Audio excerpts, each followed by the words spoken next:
এই পৃথিবীতে সবচাইতে ভণ্ড বা মুনাফিক ব্যক্তি কাদেরকে বলে?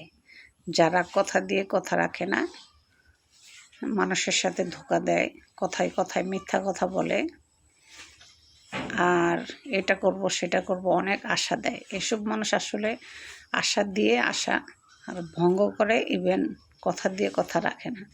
এসব মানুষই হচ্ছে প্রচণ্ড ভণ্ড আর মুনাফিক।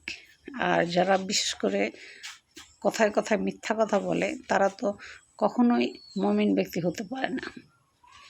তাই ভণ্ড আর মুনাফিক ব্যক্তি চিনার ভিতরে এই দুইটাই এক উপায়। এক হচ্ছে সে মিথ্যা কথা বলবে কথায় কথায়, আর দুই হচ্ছে সে কথা দিয়ে কথা রাখবে না। তাই এরকম ব্যক্তির থেকে সবচেয়ে দূরে থাকবেন, এটাই সবচেয়ে উত্তম।